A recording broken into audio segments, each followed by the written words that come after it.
bring in a congressman who has visited other migrant facilities and whose district runs along the border with Mexico, Texas Republican Tony Gonzales. And Congressman, thank you for joining us. I just want to get your take on that, because it's kind of stunning that you have these members of Congress who are now going after Republicans, saying it's years of abuse is the reason we have this problem at the border right now. I mean, what does that have to do with the incentivization this administration is offering to people to come north? Yeah, no, talk is cheap. And, the DHS secretary has made these trips before. I'll tell you, on the ground, I just met with Border Patrol yesterday.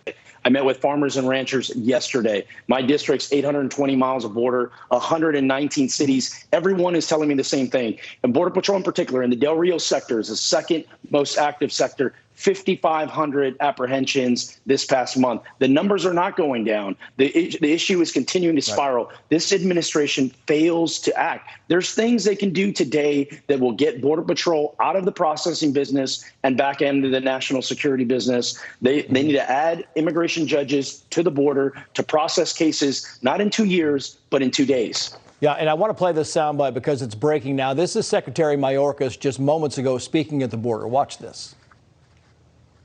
Do you have the number for the children who are under HHS care, and are they in tents on this compound?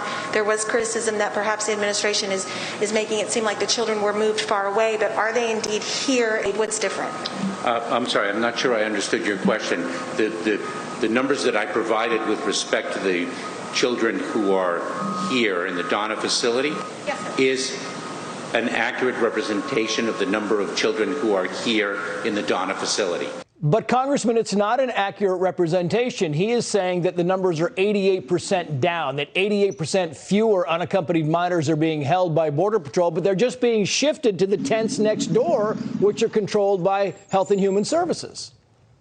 That's exactly right. The numbers are only increasing. These unaccompanied minor facilities are only growing. In my district alone, I visited 5 of these facilities, and nothing is changing. The people on the ground, the farmers and the ranchers, they feel violated. The amount of traffic that's coming through has got them upset. They're angered. They're frustrated with this administration fails to act. This whole sleight of hand isn't going to fool anybody. What we have to do is we have to implement policies that worked, right? Remain in Mexico policy worked. Title 42 for unaccompanied minors worked. But we got to take Border Patrol agents out of the processing business, put them back in the field to keep us safe.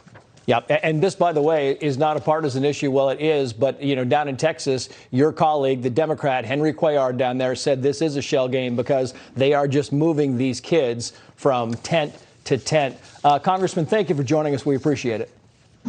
Thank you, Trace. While a story